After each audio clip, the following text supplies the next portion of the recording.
speaker and author, Shri Inderjit Khanna, and his life experience and CV is so long that I'm going to do extreme injustice. So he joined the Indian Administrative Services in 1966. Speaker and author. Sorry. Okay.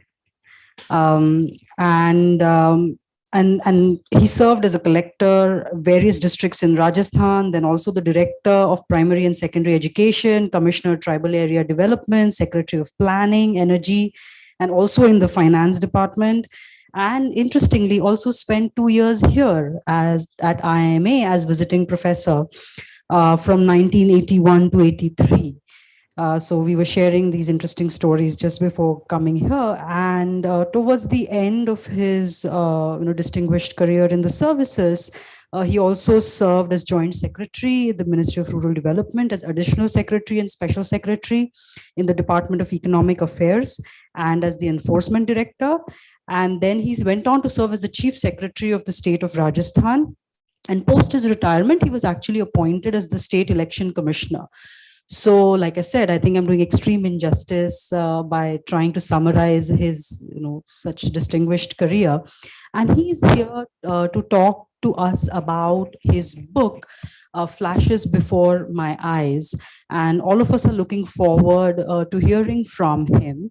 And the way we will do this is we will let him tell us a little bit about the book very briefly, just so that I can initiate the conversation. The book Flashes Before My Eyes, The Civil Services and More is an autobiography about the personal and professional life of a civil servant. And the book seeks to cover the sacrifices made by Mr. Khanna's parents in bringing up him and his two siblings. And he writes a lot about his family and their experiences as they moved around in the country. And it emphasizes the importance that family laid on education and the upbringing of him and his siblings, sometimes even at the cost of basic amenities in their life. And then he goes on to talk about a lot of interesting experiences as, during his schooling at Sherwood, his college years at St. Stephen's, and then, of course, his distinguished career in the services. But what I found very interesting, and I'll come to that when we do the Q&A, is how fondly he talks about his wife. I wish she were here today, because I think that's what really caught my attention. She's not in the world now. Oh, I'm so sorry. My apologies. Yeah, my apologies. And he talks so fondly about her. Every few pages, he talks about how she would just silently, accommodate all the challenges that they were facing. So it would have been, lovely to see the entire family, but as Mr. Khanna just shared. And then, he talks also a little bit about what kind of expectations he has from the various policy departments that he worked in. And I would also like later to ask him a question about that. So over to you, Mr. Khanna, without any further ado. Okay. I prefer to speak from here, though I find now that standing for an hour and talking is a little tiring for me, but still. Professor Chindarkar, my old friend and colleague and long while professor at the IIM Ahmedabad, Professor T.V. Rao, well known in HR and OB area. I'm sure some of you have come across the books by him and Professor Uday Parikh. I'm grateful to the institution for giving me this opportunity to talk about this book. And of course, when I'm going to talk about this book, I'll keep track of the time. I will give you a little bit of a preface into why I thought of writing an autobiography. I was not inclined to do so. Some suggestions were there earlier, but I said it's all nonsense. Normally, the person who writes an autobiography ends up blowing his own or her own trumpet. On 3rd December 2020, I'm very precise on this. In the morning, I was seeing a WhatsApp, and there was this short clip by Mr. Amitabh Bachchan, in which he was talking during a particular speech that he made at some institution in Mumbai. three things that came out to me, which hit me hard. Number one, sacrifices made by his parents in the context of the two boys, their two brothers, Amitabh and Ajita. Two, the importance that they gave to good education to the two boys. And third, what he imbibed from his school, which is Sherwood College, Nainital, in terms of the education that they gave him. Now, it so happens that I thought to myself that I have most of these three things in common with him. Number one, I do feel and felt strongly that my parents had probably sacrificed more than what his parents had in terms of what facts he shared with us. Two, the extreme importance that my parents gave to educating three of us, because they had three children, my two elder brother and sister and myself. Sacrifice and education. And thirdly, the type of education that we received in our school, which was common because I was also at Sherwood and Amitabh was also at Sherwood. We happened to share the same class, and therefore we lived together for the better part of 3 years as co-students. Amitabh spent only 3 years. I spent 6 years. And obviously these 3 years impacted him, which he doesn't forget even till today. So that very day I said I must sit down and start writing to acknowledge many things and to share many things.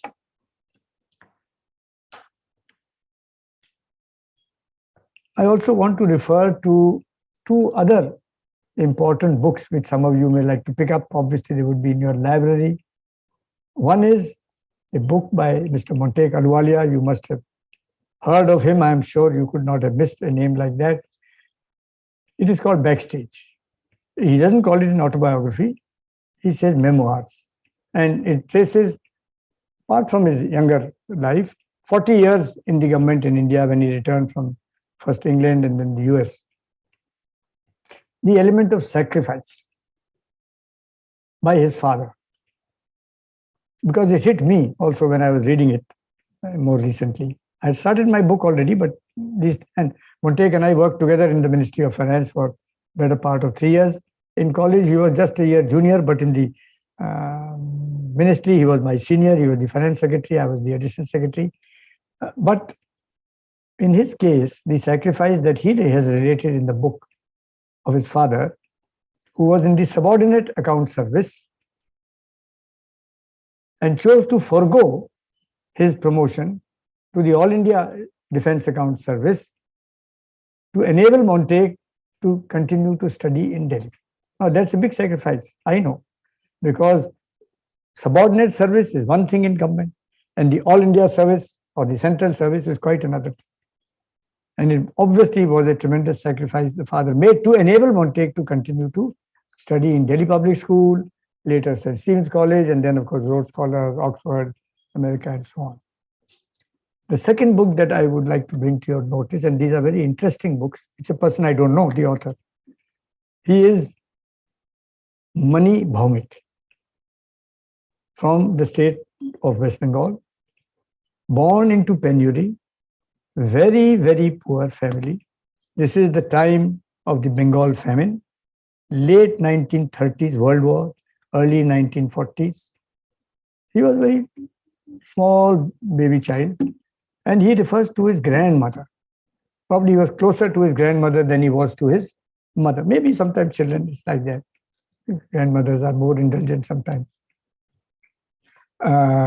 So he has admitted and acknowledged in his book, it's called Code Name God.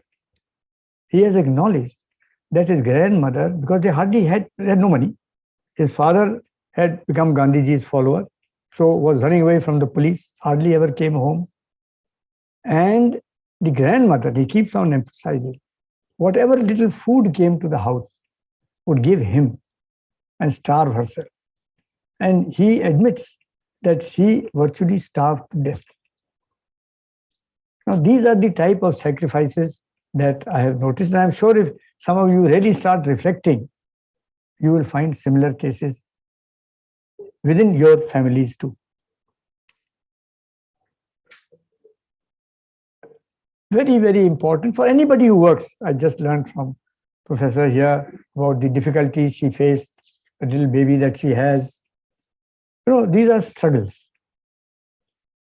And ultimately, a lot depends on you as an individual, on the support that your family gives you. In the case of men, it is obviously the wife. It could be vice versa also, as in the case of professor here. With my wife, I had told her when we decided to get married that she had done her B.Ed and obviously was intending to teach, that look, you will get married, but you can't teach because I am in a government job and I am transferable. And I am not going to do this and say, okay, please stop my posting. I'll go wherever government sends me. So if you wish to continue to work, there will be hardly any family life. She very sweetly agreed not to work, occupied herself with 101 other things throughout her life.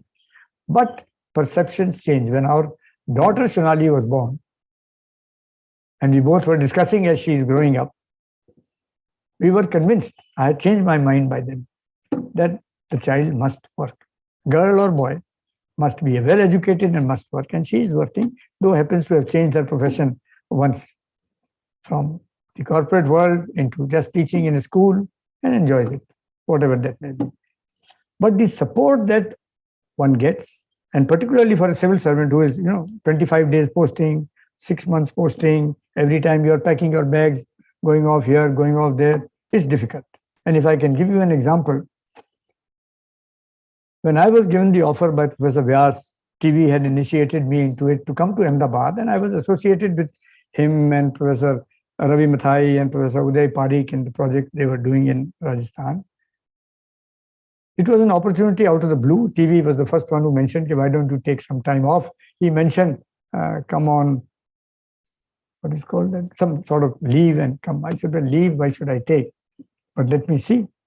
And then Professor Vyas, who was the director, came to Jaipur and sort of interviewed me, so to say, to probably ascertain.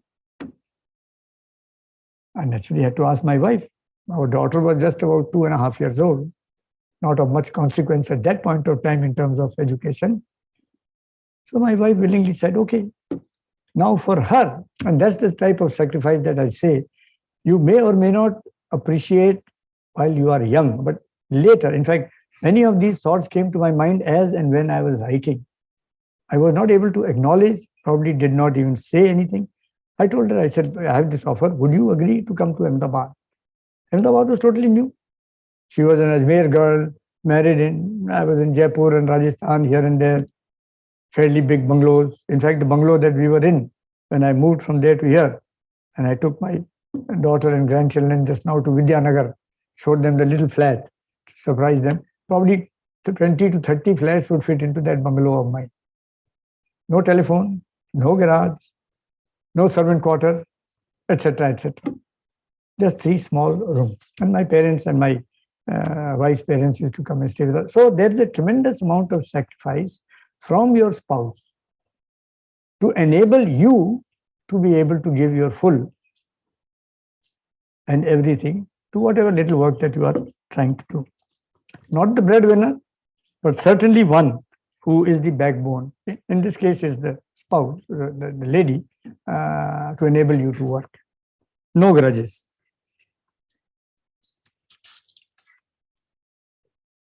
Two keywords from my service and from the autobiography I want to start with. Civil and service. Simple words. Service. What it is. In very simple Hindi, it is seva. And no civil servant should consider himself other than doing seva. Very difficult, I know, but that is what it really should be. The other is civil, which is the opposite, and I'll give it by a negative example. I shared it yesterday also, so to Sonali and others, it may be a repetition, but I can't help sharing it. And what is not civil will obviously make you understand what, therefore, is or should be civil. And I'm taking this from the level of a chief secretary. a director of a department in the state was coming to the chief secretary for a discussion. Chief secretary wanted a discussion. So he took along with him the deputy director, who was dealing with that file. In government, you see, the very important thing is the file. We used to carry files all over. So he took her. So when they entered the chief secretary's room, the director naturally moved and the chief secretary pointed to a chair and he was going to sit down, and it happened to be a lady. The deputy director moved towards the other chair. Chief secretary did this. So she was taken aback a little bit. In other words, he was restraining her from sitting down. So the director then intervened and said, "Sir, I have brought her because she is dealing with the matter." So then, according to the lady herself, he condescended. She could tell by the reaction and the, facial expressions, all these things, so many things you don't have to say. The other person experiences by your behavior. Very reluctantly, he ushered her into the chair. Was that civil? And if this officer was behaving like this, and I'm sad to say, God help us when he's dealing with people. That is not civil. So as a civil servant, I think for anybody, these two things are of extreme importance. That's why I don't like the use of the word bureaucrat. It is very negative. I always like to be seen or perceived, if at all, as a civil servant. I'm not saying that I was civil at all times. I did get angry, can't deny it. I keep telling my grandchildren that I'm impatient by nature. Can't help it. I know my fault. But it happens, and impatience sometimes makes you angry. Again, I can only say, but I don't hold it for too long, but I am that. It's a weakness, I can't help it. Values. With TV, we have discussed many times. Values. No matter what work you are doing, not only civil service, your values, your actions are extremely important to all who are around you. Now, where do these values begin? They begin from your childhood. They begin from your parents. They begin from your family, extended family, friends, your peers in school. All these are places where you are learning things. I'll give another example. These are very simple, everyday examples, but to me, they are very important. I'm driving my car in Jaipur at a very important crossing. I stop at a red light. Behind me, whizzes past me a two-wheeler. Young man, must be that little fraction of a second, probably 30 years old. A young boy standing in front. Red light, no problem. Means of no consequence. He just crosses. Now, what is that little boy learning? Law has no place in what I do. All this is irrelevant to me. It's not being said. It is being observed. Values are like that. I'll give another example. Same with traffic. But these are, you see, common points which will have a lot and indicate your character as you go along in life. Another colleague of mine, retired, he was driving his car, stopped at a traffic light. Out of the Rajasthan University gate came two boys, young boys, like many of you here, driving a two-wheeler. They had a red light. He had a green signal. He took off. The crossing was a little broad. Went and hit his car. So he got out to see what damage could have been done. So he sort of, being elderly, he reprimanded them and said, "Bhai, ye kya karte ho? Aap log dekhte nahi, red light hai." So you know what those two boys replied to him? They said, "Aapki hari light hai, to kya aap humko maar doge?" Shows lack of upbringing. Ultimately, these are not going to be good citizens of the country. Not good specimens. It's all part of the upbringing. And this is where your value system starts. Then the second other aspect, I said family, friends, your teachers, very important. Whether it be it in school, right from your primary school upwards. College. I'll give another example. When I was in St. Stephen's, I had a young teacher who joined teaching me mathematics. I'm only talking of one. But more or less all were the same. He was a Rhodes Scholar, very bright. In addition, he represented India at the Rome Olympics and the 800 meters race. Obviously, apart from his whatever he had upstairs, he was obviously physically very good. Somewhere down in my BSc final year, I must have asked him a question. He did not have that solution to that. Mathematics requires lots of, equations and such type of things. I had forgotten. You all must be asking a lot of questions in class, sometimes to tease the teacher, sometimes to evaluate the teacher, whatever it be. Chapter closed as far as I am concerned. Now, here Ranjit, on 11th of February 1962, sitting in Jabalpur, not in New Delhi, not in Delhi, not in St. Stephen's. Obviously 2 or 3 months later, and I was in my final year, but he must have realized that Inderjit ko agar maine solution nahi diya, so maybe it may not be good for him. Final exam was 2 months down. From Jabalpur, he writes a postcard, which is in my book, the copy, to another colleague, Professor Satish Mathur. Dear Satish, Inderjit asked a question in class. I didn't have a solution. Here it is, give it to him. Postcard is with me. Why did it mean so much to me? It obviously must have hit me somewhere. That I have forgotten about an issue, but this man still remembers. It has not left his head.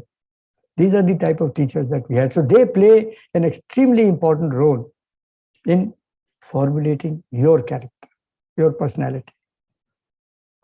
Peers and friends, obviously, and of course the overall environment that you live in.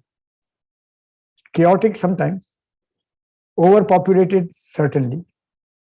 I'm coming to Ahmedabad after 13, 15 years and lived here 2 years, and I know how open our flat is now, virtually like a what could I call it? Jhuggi Jhopri. Today, it was so open, Sonali says it was open. But that is it, that's overpopulation, one of India's biggest problems. But be that as it may.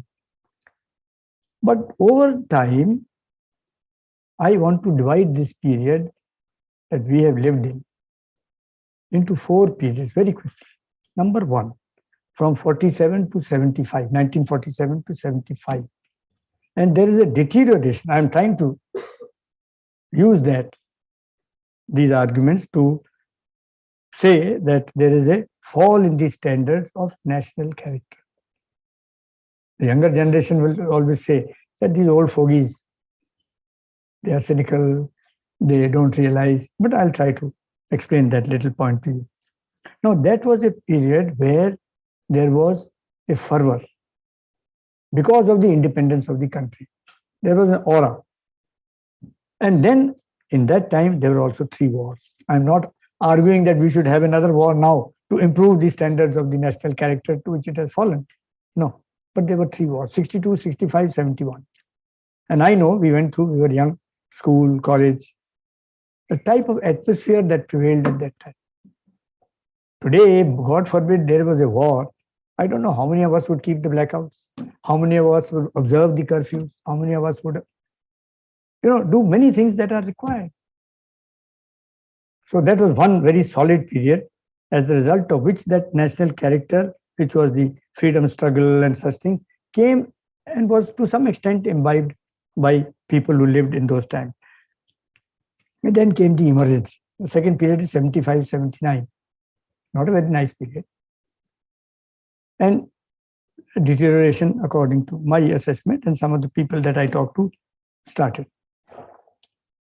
Then third is the period of coalitions, which came from about 89 till 2014. Even Dr. Manmohan Singh's government over 10 years was a coalition government. The Congress Party never had a full majority.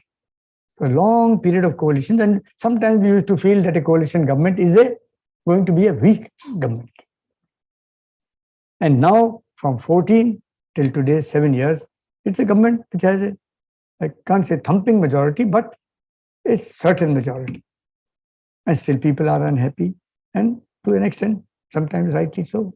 The farmers' agitation and the demonetization. I don't know how many of you used to use a bank. At that point of time, you may have been too small.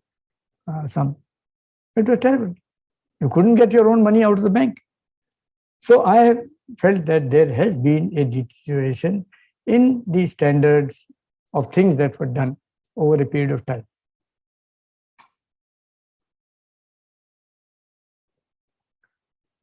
important, sometimes you may say jargon, less of government and more of governance.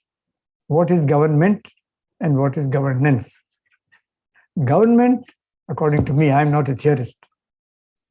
Government is the machinery to govern. But lay back after you have done spinning the wheels. Don't keep on interfering. Governance is that part of the government which deals with making the wheels turn, the doing work. Now, it's, as I said, something above and beyond government. We are all part of doing the governance. To an extent, at some point of time, also in the government, we can't deny that. But basically delivering. Some of you must have heard, there is a patwari in the revenue sector, much maligned. There is a bus conductor. He is also part of the government. And in my book, I have given stories of how a good bus conductor and a not so good bus conductor. The Haryana Roadways bus conductor was very kind to me in a difficult situation. And my own Rajasthan Roadways bus conductor said, sorry, nothing doing, I can't help. It's the individual who makes the difference. And the individual is about his upbringing. It makes a lot of difference. Even if you are in the corporate world, it will reflect in how you handle situations.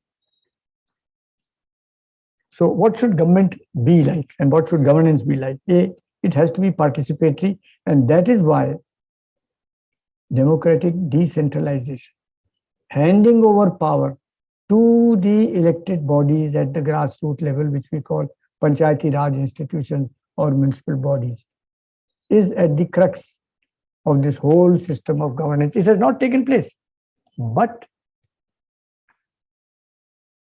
statutorily through the amendments to the Constitution in 1993 and 1994, which are called the 73rd and 74th amendments to the Constitution, there has been a tremendous strengthening structurally of the Panchayati Raj and the urban local bodies. There are many things still wanting. Ours is such a massive country with 28 states. One state may be doing much, much better in this than others. But that is where you are transferring power to the people, and that is where it should be. And why does it not go to the full extent? It doesn't go to the full extent because the politician who is at the state level, the MLA, doesn't want to see a challenger to him or the member of parliament, because sometimes the chairman of the Zilla Parishad may have more money. Money means that's flowing from government programs than he has. Therefore, he may be wielding more power. He may be more popular. The MP may not. Similarly with the MLA. And they are the ones who normally try to see that funds and powers do not go to the local people. They will make mistakes to say that a sarpanch, an uneducated lady, but not that the current prime minister I am referring to. But the point is, any member of parliament, if he need not be educated, why or not should a member who is to come into panchayat be educated or a sarpanch be educated? Some states have passed legislation. They don't want parallel sources of power. But this is where the direction should be going and has gone to an extent. Coming to the civil service, recruitment is extremely important. The UPSC, which brings us into the civil service, still, I would say, is by and large without blemish. I think we go through, we do not question the judgment by and large of the UPSC, but the competition is so strong that 1 mark means you are 20 places down or 30 places up. That's the type of competition there is. But state public service commissions, and what I hear about them, and they are in each state and they are responsible for all the recruitment that takes place other than at the central level. There's a lot to be said about them, unfortunately so. And I think they have to be made the finest instrument, because the problem will start there. If you recruit bad people, then you will get bad officials. So the best people should be put in these type of recruiting institutions. There's a staff selection commission and so on. The second stage at which we have to take care is the training institution. You give them bad training, That's it.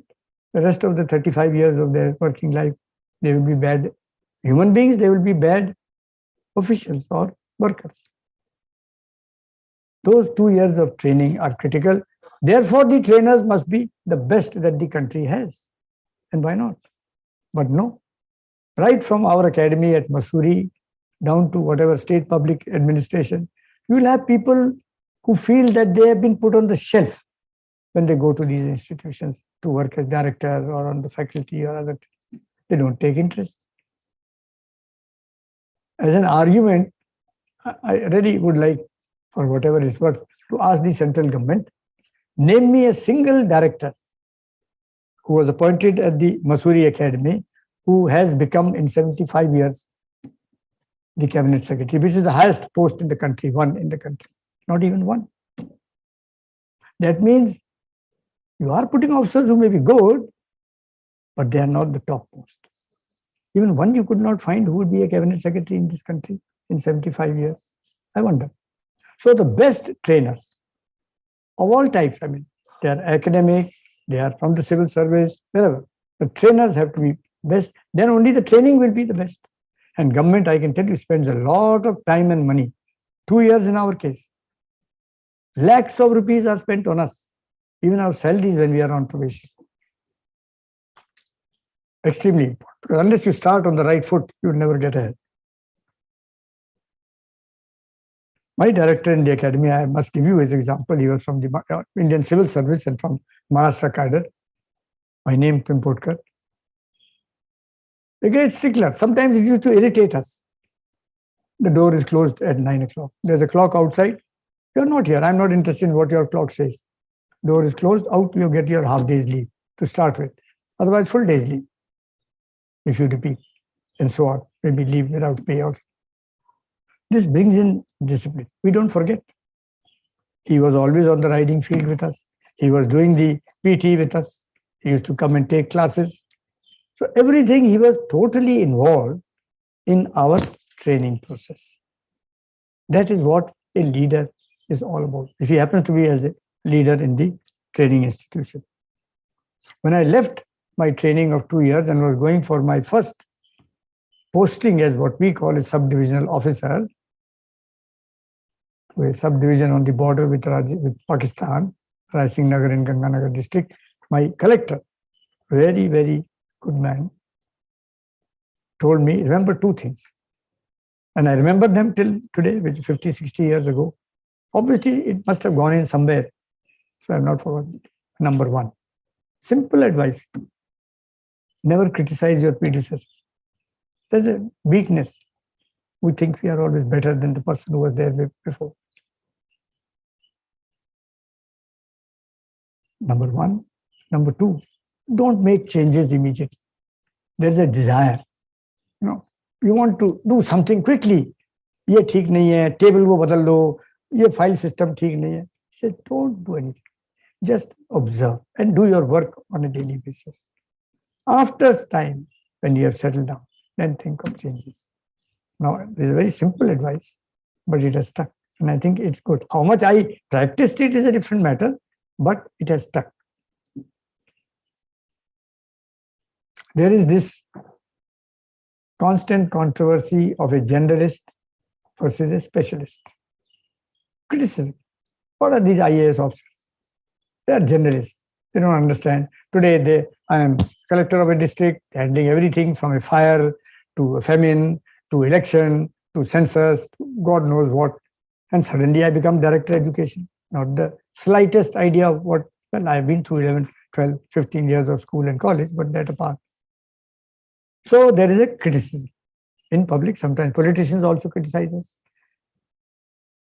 And the specialists, I don't know who's better.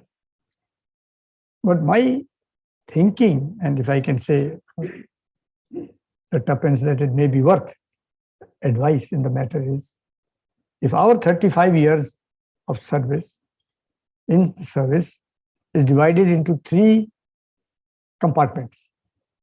1, the first 10 years, which includes 2 years as training, academy, and the district, and the next 8 years. where we are sub-divisional officers, collectors, heads of departments. That is the stage where we are continuing to work and learn. So things are new. I was a Delhi-born person. I had not the foggiest idea of what revenue administration was about. Had hardly been to a village. Patwari, unheard of. So we are learning. I don't know how many of you have heard of the phrase Girdavri. You have. You probably lived in a little bit of a rural area. So you have heard. Okay. But those like me who lived in Delhi or Mumbai or Kolkata, even Ahmedabad, would not have heard the Jama Bandi. So you are learning. Okay, 10 years. Working, but learning. I'm talking from the perspective of the government, how they should proceed. The next 10 years is where government should ensure that every civil servant specializes. Whether it is some semblance of training abroad, whether it is the work that you are doing. In the first 10 years, they should have identified what you are capable of. Your academic background counts. Your work experience in those 10 years counts. And then your own desires, you want to be in a particular field, should reflect 2 or 3 areas where you should specialize. In the third period, which is the last 15 years, where you are giving back to the system, to the government, and through the government to the people, whatever may be in terms of policy making. You may not be the policy maker per se, but you have a fairly important or large role to play in policy making. The last 15, it's the biggest of the 3 periods. That's my perception of how it should be. And if I look at myself, I would say that, well, the second period of 10 years, I specialized in what I thought and what I enjoyed doing: rural development, education, and finance. Or you may say these are disparate areas, but they gave me joy in working. I enjoyed working, and as it so happens, in the later 15 years, I didn't manage them, whatever they say, the postings, but I did remain in those areas by and large. There is an important issue, and it can be in the corporate world, it can be in the government, is performance appraisal. Sometimes causes a lot of heartburning, because performance appraisal enables your movement up the ladder. Is it fair? Is it just? You can have bad superiors who you may be working very hard and they don't appreciate. Sometimes they may ask you to do something which is not correct. You don't do, and they get against you. So you have to face all these challenges. But performance appraisal is very important. It's not always done well. I know of umpteen cases where people have unjustifiably graded people wrongly, withheld gradation. 5 years I'm supervising a person, I don't write his CR, only to keep him under my thumb.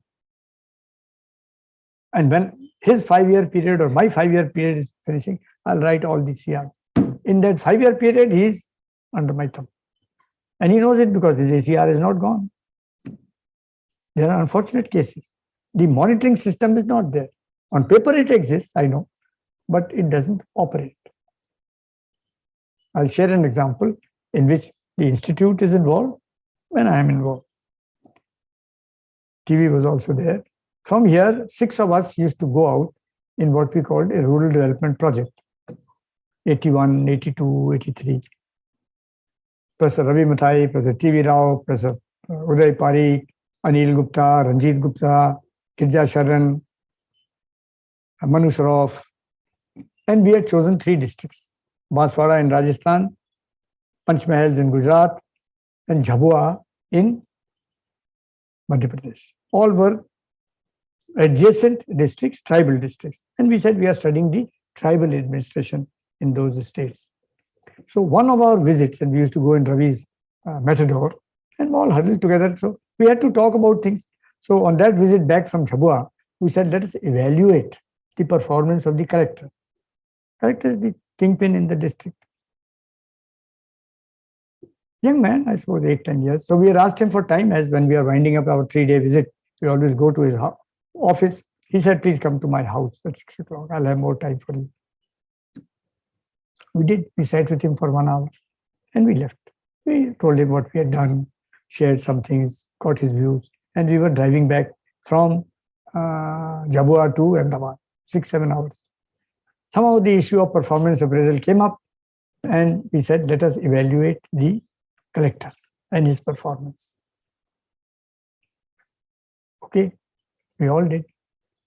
So Ravi asked me, he said, you please tell me, you are part of the civil service, how did you evaluate this gentleman? So in one word, I said, very good. So he says, you have not evaluated him, because higher than very good is outstanding.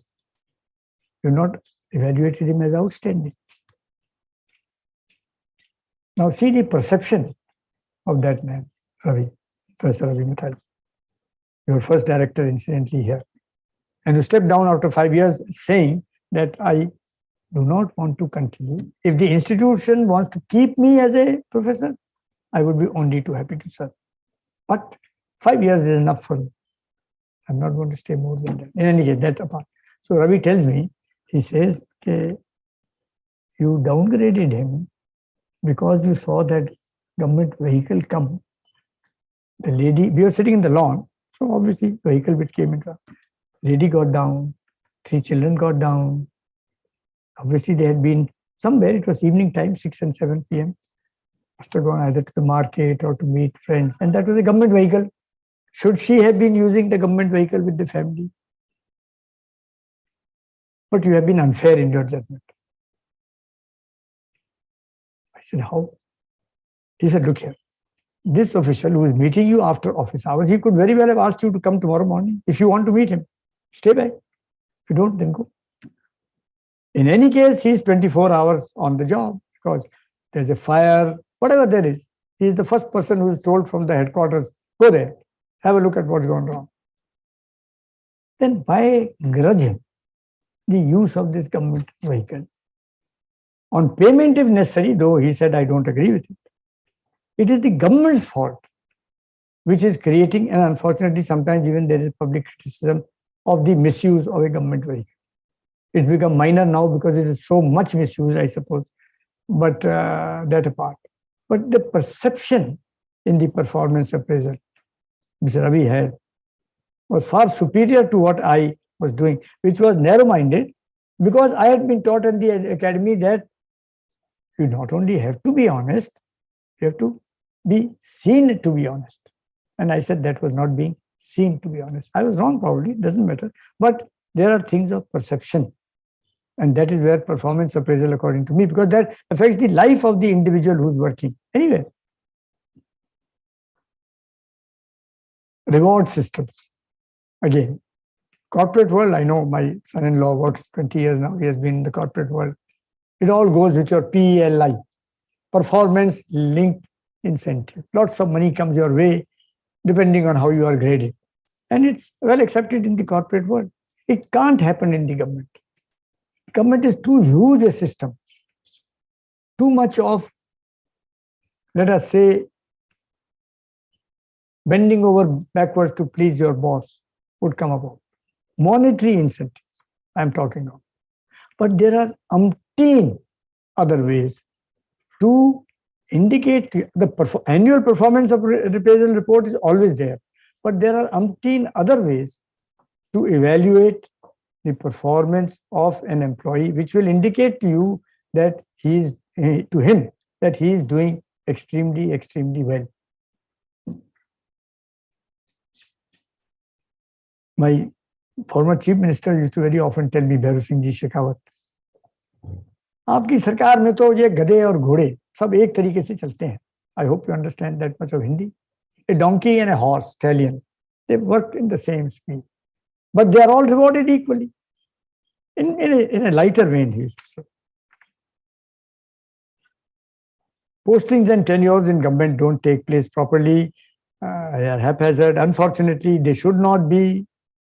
That is why the Supreme Court at times intervenes and says, in posts like now the Cabinet Secretary, the Enforcement Director, the Director CBI, some of the secretaries to Government of India, should be at least 2 years, irrespective of the fact that their retirement age may come in between. But why does the Supreme Court be required to pass an order? It is automatic, it should be, but it doesn't happen. Politically, those transfers and postings take place. The longer the posting, the more stability there is. Mind you, there are also people in government. Sometimes we talk only of the civil service, IAS and such like, who do extremely outstanding work. Clerks, bus conductors. I've shared some examples. Go unrecognized. So don't only think that it is that collector you are meeting, or the secretary you are meeting, or the director you are meeting. It's the small people who make the government work, and some of them are also in their own way outstanding. We ourselves as the senior civil servants sometimes criticize the lower levels in the bureaucracy, and I've said that if I could remember lower division clerks and assistants and section officers 50 years afterwards, obviously they must have done outstanding work. So recognize those who are doing. I know for teachers, for example, you have state awards and national awards and such like. Sometimes my wife used to tell me, you seem to be working hard, but where is your award? It didn't come my way. Doesn't matter. But maybe she felt a little bit that I should have got something, but I didn't. Doesn't matter. But there are, but it doesn't matter really. I think 3 others, I won't mention this constitutional amendment, I've said it. Corruption, when we talk of government and civil service, always the issue comes up, corruption to hai government. Corruption is in every country in this world. Levels may vary, extent of corruption may vary, but it's everywhere. Unfortunate, should not be there. That is why the more you streamline the system, there is talk of online activity, you don't meet the Babu. If you don't meet the Babu, then where is the question of him asking for money? Where is the question of the PN who allows you entry into the door of the officer's room, getting whatever, 50 rupees, 100 rupees or something. So irritating things like that. If you can do it from outside, from your home, whether it's any government office, or in bank, etc. These are steps in that direction. And those of you who file income tax returns will be happy that the online system is a great improvement on the past. It was very troublesome earlier. It's not that it's not troublesome today sometimes, but much more systematic and seamless than it was earlier.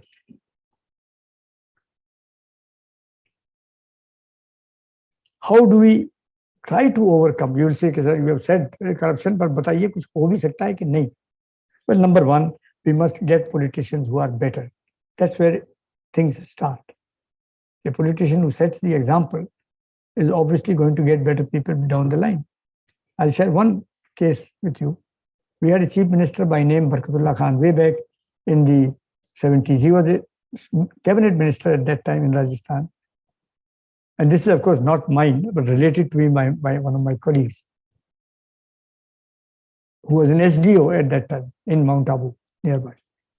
So the minister was having a conference with his officers of the local self-government department, and the SDO in routine had an invitation for dinner that evening. He did not go. He felt it is not necessary. The next morning, he went for his morning walk, the SDO, little realizing. When he came back, the PN at his house handed him a visiting card and said, "Sir, एक साहब आए थे, अपनी गाड़ी चला रहे थे, Fiat गाड़ी, वो आपको कार्ड देके गए, आपके लिए पूछ रहे थे, आप नहीं थे, वो कार्ड छोड़ दिए." So this friend of mine looked at the card, Barkatullah Khan, Minister for Local Self-Government, Government of Rajasthan. So he was taken aback. Why did he come? He said, अपनी गाड़ी चला रहे थे. No minister today will have 4 cars following, 2 cars leading, and so on. He was driving his own Fiat car. So then, of course, he went to the circuit house, and the minister said, "I'm sorry, I came to apologize that my officers did not properly invite you to the fund." Now look at the magnanimity of that minister. Look at the quality as compared to so many ministers today. When I said deterioration of standards, that's the type of situation that I'm referring to. And it's not a thing which happened to me. It's my friend who relates to me. Driving his own car. How many ministers today drive? Their sons will drive, I have seen, driving a car to Delhi with the red light going like this. And an official car says so and so. And when I found out whose car that was ex-minister's car, and it was the son who was taking the car to Delhi. Now, this is the deterioration. Unfortunate, we can improve on it, and it is the politician who must do it. The second that I can think of is harsh official action against the officials if they are corrupt, which means courts also. You can't linger with a case. I sometimes find I'm now retired, but officers whom I know are not clean, suspended 4 or 5 times, gone to jail also, but they will keep moving up the ladder. Courts give them reprieve. So there has to be strict criminal action where it happens. And strict means with the politician also and with the civil servant also. Not lingering for 15 years, 1 appeal, 2 appeals, and so on. It has to be swift. And courts also must decide such cases, because they are very important cases. But if they can take up the case of Arnab Goswami within 24 hours and give him bail, then why can't corruption cases involving crores and crores of rupees be taken up?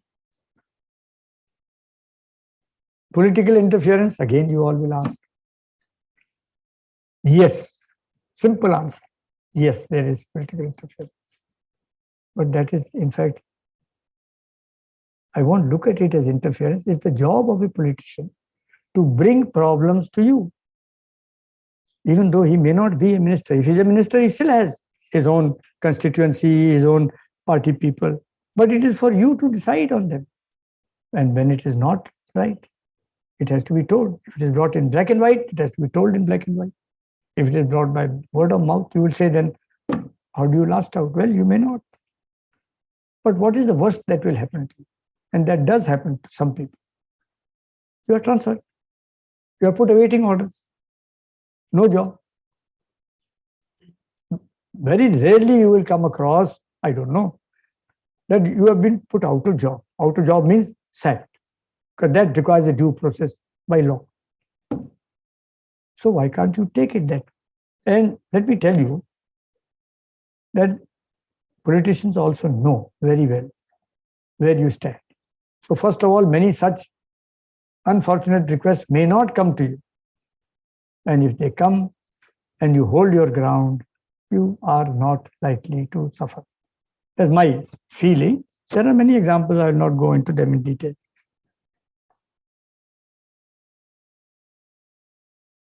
The last point I want to make about my state, Rajasthan. A wonderful state to work in. I always say it's amongst the best. We may not be delivering the best as Gujarat does. I have worked here 2 years and I know the credit goes to the people of Gujarat, to the people working in Gujarat. I have experienced it because when I came here, as I said, there was no government system behind me. I was just an ordinary person working in the state of Gujarat. And but the systems were so good 40 years ago. But in terms of bonhomie, for a civil servant to be working in, when I compare notes with my colleagues across the country, it's probably one of the best states. I won't talk about other states. People may be offended, but it is one of the best states to have worked in. Even now, of course, we do feel sometimes things have deteriorated again there. But that apart, in our time, it was one of the best. And we have, mind you, worked in all types of governments. Coalition governments, BJP government, Janta government, Congress government. It's not that both in the state and in Delhi. So it's not that you can say we have not faced. Maybe the worst that we have seen in some other states, we were fortunate enough not to have in our state. But it has been a wonderful state to work in. The people there, the colleagues there, all very good. And I round it off, I must say that I did enjoy my work. And I always end whatever I say with how many of us in this room are, in terms of the blood group, there's a blood group called B positive. And any hands up? A fair number. I'm told by doctors that B positive is one of the most common blood groups. So my answer at the end is always be positive in what you are trying to do. Basically, that is your blood group. So why not be positive? Thank you very much.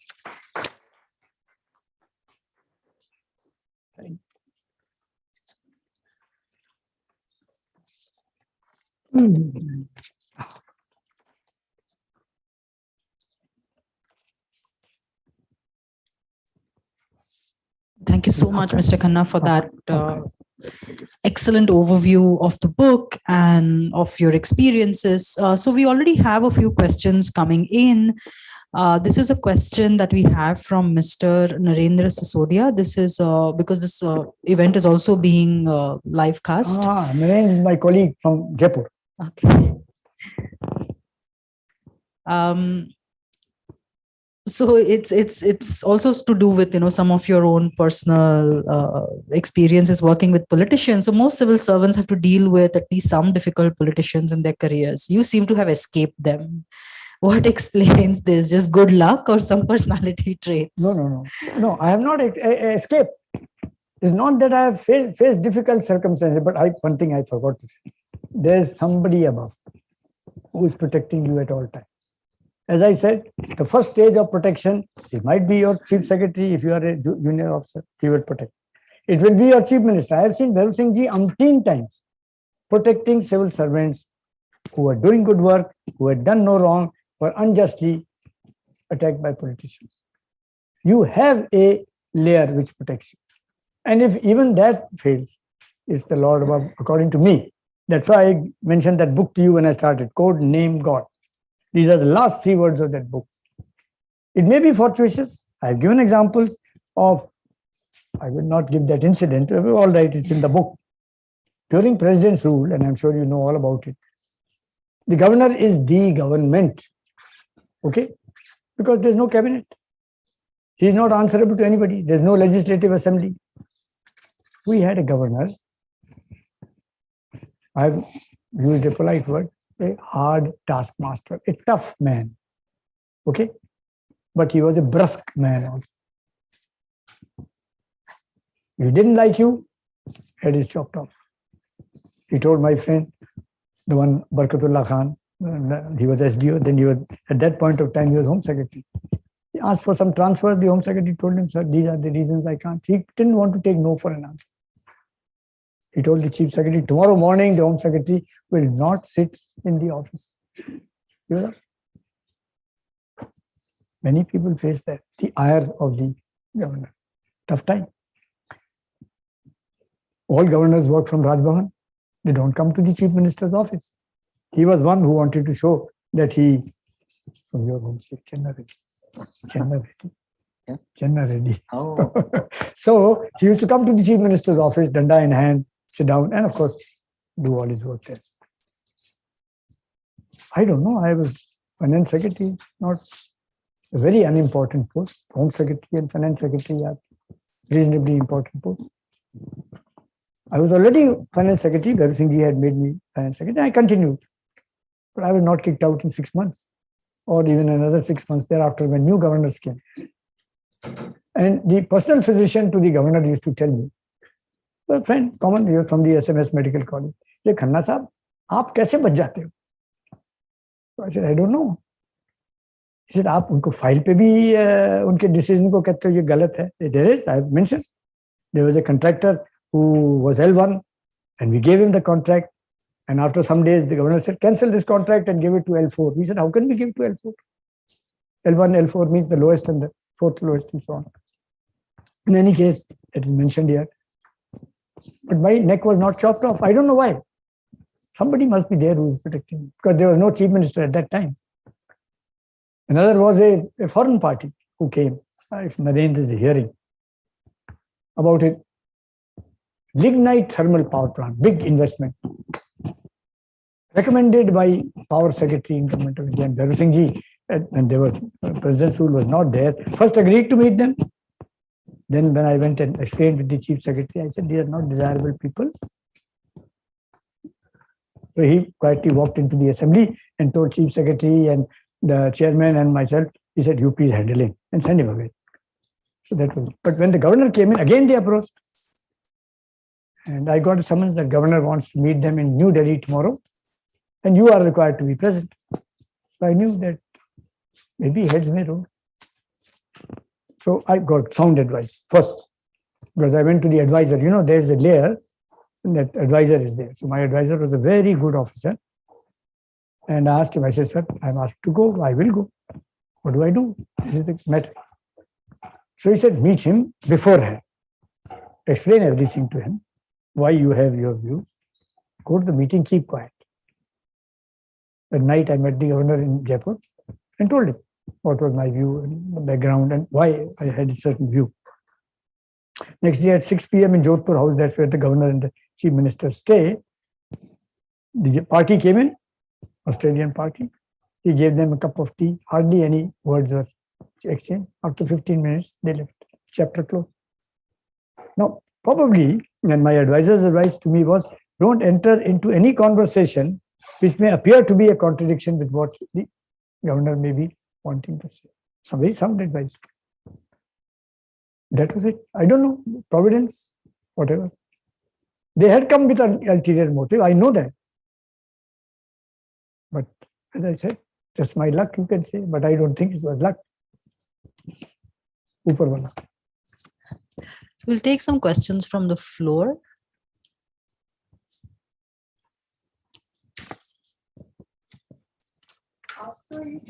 Please tell me a little about yourself.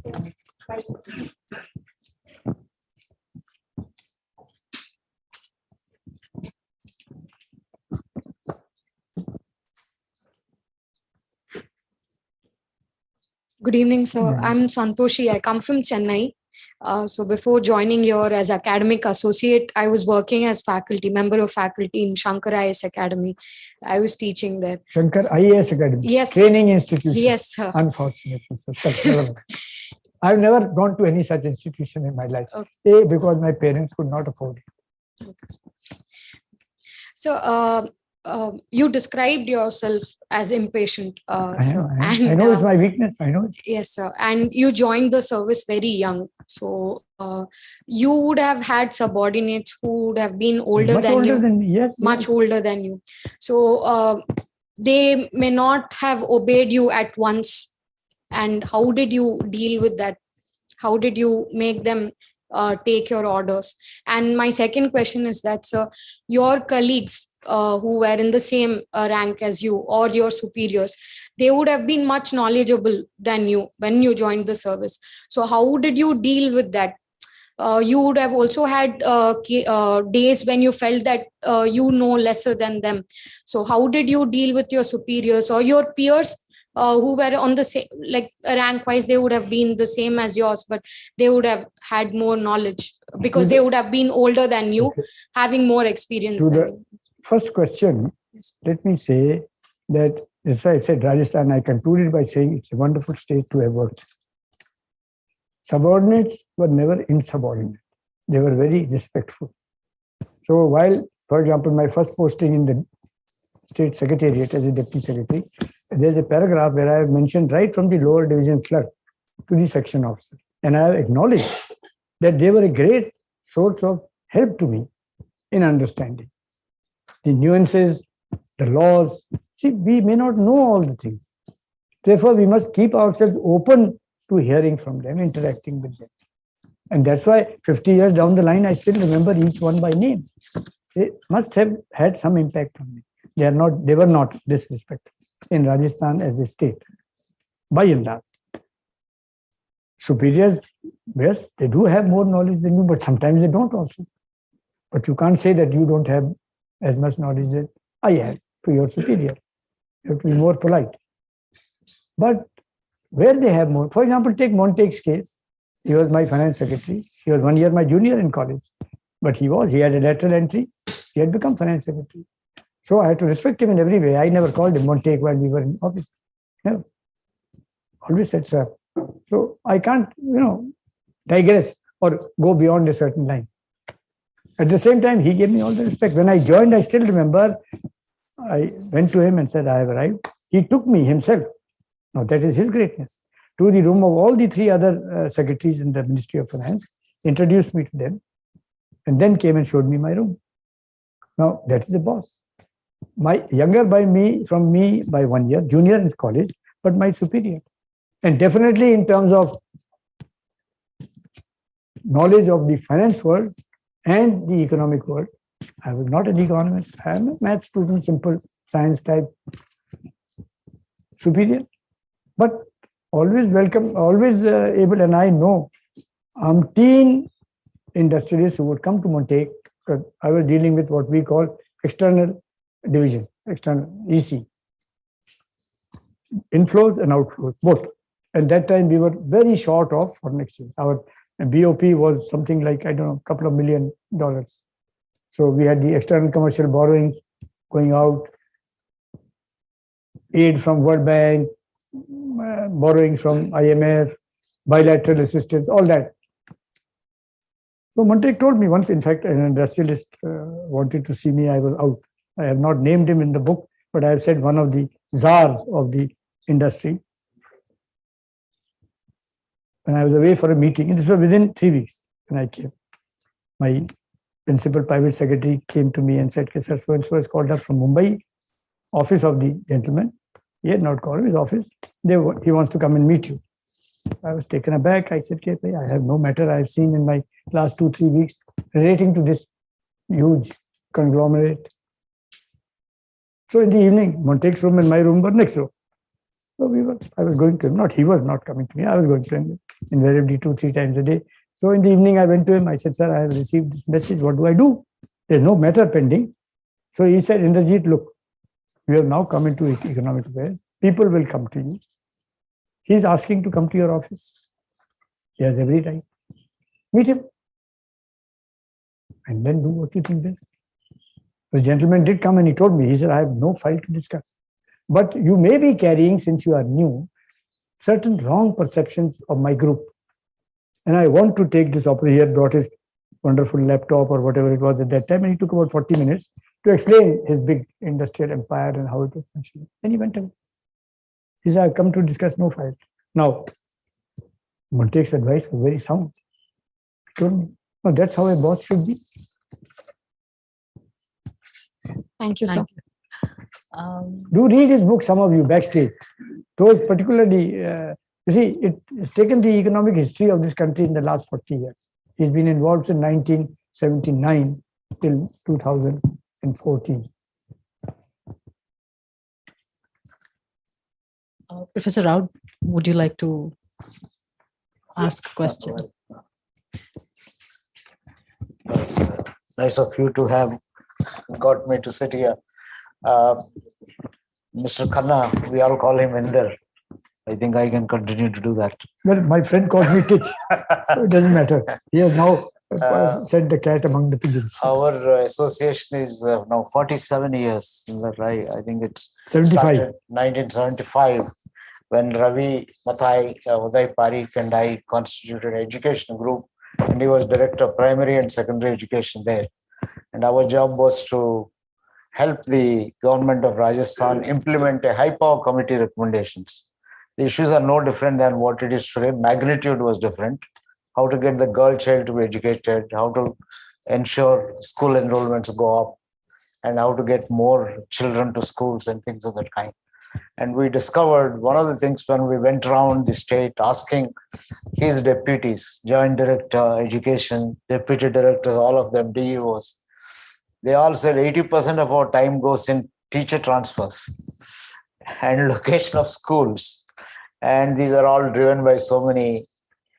This is one of the things. So as a result, educational supervisors are not able to guide the teachers. So we thought we should be able to release the time. My colleague here, T.P. Ramarao, and I got together, and I'm just mentioning one incident which he briefly mentioned in the book. And in that immediately said, okay, study if technology can help. So we came up with a computer model of teacher transfers and location of schools. Then I think you got the education minister to visit IIM Ahmedabad. Of course, the education minister said that if I have to follow this technology, then I lose all my power. Then we said it's the other way. I mean, if you are able to transfer 80 people today, according to your whims and fancies, this computer model will help you to transfer a lot more. because it will help you how to professionally, systematically do it. It took quite some time. I'm mentioning this because of the innovativeness and perseverance. Of course, Inder mentioned in this book how the location of schools later got implemented. He pursued a number of things and so on. For me, I think the most important thing, when he mentioned to me that he's writing this, I was very excited that he's writing such a book. I was wishing before that. I wrote a book called Effective People. In this book on effective people, my chapter on civil servants starts with him. I just picked up about half a dozen people whom I know, civil servants who made a difference in the lives of others. And I classified him as an effective civil servant and as a role model. And now with this book, I want to classify him as a super effective person. Because the reason why I said effective people only do good to others and make a difference. Super effective people make whatever they are doing to others available for generations to come through their writings or institutions. So a book like this comes, I think it's filled with, I think, a very interesting kind of incidents.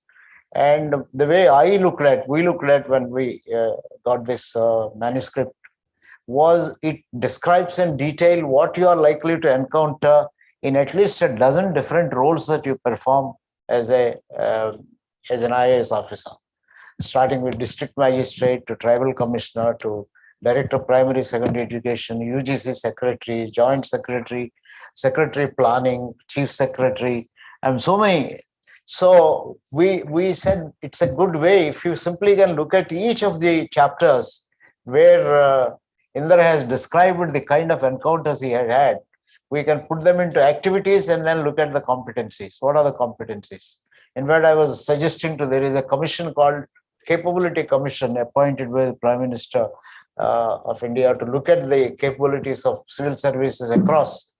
So I was suggesting to them, the first thing they need to do is to look at the activities and then come up with a competency kind of things and so on. So this, in fact, my suggestion was that to look at this. This does about 60 to 70% of the work. Things have changed. It may not be the same. There may be new activities added, but the base is given there. So it's a good book. That is why I said it's a good book for those who are aspiring to get into civil service to know what it is. And of course, I don't need to mention the most important thing that struck all of us was Mr. Khanna as a person, as a human being, and his values. I think he is right now on the mission of passing on the values to Sonali and his grandchildren, Joshua, Annette. I think they're all sitting there, taking them around, explaining how life is. And that is the role of every parent, every teacher, everyone. And that gets reflected not only as a parent or teacher, as a boss, as a person who does work. In fact, I think when I wrote about my own little thing about my experience in IIM, I said organizations offer you platforms for experimenting, learning, and doing things. And if you want to get from the organization, you have to learn to give. It's only when you give, you can get. I think this book is a great demonstration of how, without complaining, I think Inder never complained anywhere. I think whatever job came to him, and then that is where he acknowledges the tolerance of his wife, the way she has adjusted, including here coming from with a civil service setup where you have a big house, so many servants to look after, to live in a 2-bedroom flat, walk all here. Two rooms. Bedroom, one bathroom. 2-room flat, and stand in the queue for getting water. Water, yes. Yeah. And at the same time, appreciate the Ahmedabad Electric Company's promptness in terms of the systems, how systems work. Even today, I think Ahmedabad is known for some of the systems, how well they work, how reliable they are, and things of that kind. I think there are so many of these values that are discussed here. Something which Inder has not mentioned, but I must mention is his chapter on his school days and college days. I think Mr. Bachchan was his schoolmate, and he has written forward in this. And he talks quite. When you said Inder, I said the teach part will come out when they see this book. Yeah. I think one of the things which I didn't know, that when Mr. Amitabh Bachchan became a member of parliament, I think he was. We exchanged notes. But he saw me one day when he was walking on in the officers' gallery. We sit on the side. Suddenly he waved out. It was not done normally with the speaker now. So naturally I could just nod my head. So he sent me a note, which I've kept. I somehow enjoy keeping these type of things. That's why this postcard of 1962, then something of 1950. I never kept them with the intention of writing any book. It's a habit. All right. I forgot to mention, I write a diary. Even now I'm telling my grandchildren, I sat when they went away sightseeing, I was writing the diary of the last 4 pages for 4 days. I had not had time. So this is an unusual period. Otherwise, every night I would sit down and write, scribble whatever I want. But one thing I wanted to add to what TV said, the ministers are very clever people, politicians. And I'll take that out of his own example where he talked of the computer model for transfer of teachers. That is what Professor T.V. Rao and I didn't know head or tail about computers. But I knew about how transfers did take place. And the beauty of IIM was that the computer people were willing to collaborate, Professor T.V. Rao in that case, and help to prepare this computer model, in which I learned something. Now, that was even before I came here. While here, then Professor Bhatnagar and one more, I forget the name. Jaju. Yeah. So we prepared the next stage, which was the location of school, highly politicized. You see, if there's a primary school, there's a desire to have an upper primary, upper primary to second, and so on. Now, the point is, do you want everything in the same place? This village has a primary, no primary school for 10 kilometers, but you want to have another primary school in the same village. No. So with their help here in IIM, we developed a computer model for location of schools. I told my minister about it. He had to get hundreds of requests every year before the budget. Isko upgrade karo, isko kholo, ye karo. And I, as a good civil servant, would tell him, sir, ye to meri list hai. Based on criteria, it seems reasonable. So he took credit of the computer model, not mentioning computer model. He said, ye 200 school kholne hain, 100 to maine director saab ki list se le liye. He had not. It just accidentally happened that coincided with what the MLA was recommending to him. But he took credit. So for whatever the department did, he took the credit. So he could say these are not all politically motivated. And the rest 100. So they are clever people. They know which side the bread is buttered. Yeah, it's a great book to read. I'm sure, I hope some of you will get this and enjoy reading this. Inder, thank you for giving such a thank you. wonderful I think I'm just going to conclude by, once again highlighting what myself as still a fairly young professional, I would say.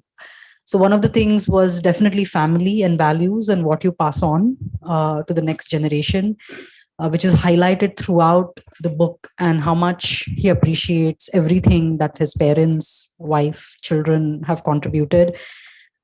At the very beginning, what really caught my attention was the habit of writing, which he just mentioned towards the end. Like all of us, I think we have forgotten that, the habit of writing. So just sitting down and writing for 10-15 minutes every day also becomes such a challenge. And I believe that we all need to find ways to overcome that. Without that, I don't think, no matter what profession you belong to, I think to succeed and to have that clarity of thought, we really need to inculcate the habit of writing. And the third thing that I really appreciated was how, again, throughout the book, he highlights the importance of work-life balance, like any and every occasion, how they found time. So if they were in some district where there was nothing but just a dam, fine, go for a walk at the dam. If there was nothing else but a little club, then fine, just go and find time with your family, spend it there. So some things which I think, particularly my generation for sure, is also starting to forget or not giving ample importance to. Writing, work-life balance. I think these were the things which I took away from the book. So thank you so much for your time and for this extremely insightful talk today. So I'll request. Yes. Okay. So he's a recently appointed head library. Sir came to the library also. Good evening, everybody. It's my pleasure to propose a vote of thanks for today's book talk. I express my gratitude and sincere thanks to Sri Inderjit Khanna ji for agreeing to deliver a book talk on his recently published book, of course, Classes Before My Eyes. an excellent narration of his memorable event during his time with the government and with public as well. My sincere thanks to Professor Errol D'Souza for connecting the dots from the beginning, and special thanks to, of course, you, sir, for coming all the way to attend this book talk. But the event would not have been successful without the participants. Of course, I would like to extend my sincere thanks to all the participants, those who are here and those who attended online as well. Thanks are due to JSW Center for Public Policy for co-hosting the event with the library. And thanks to Professor Namrata for hosting the event. I would like to extend my thanks to Gopal Iyer and Monaj from JSW Center for Public Policy, Rina, Viral and Vavesh from library, and Nikul from Computer Center, and Hemant for his logistical support for AB. Thank you. Thank you all. Oops. Acha. Thank you. Okay, sir. You can join, sir. Thank you. Thank you. Thank you. Thank you. Thank you. Thank you.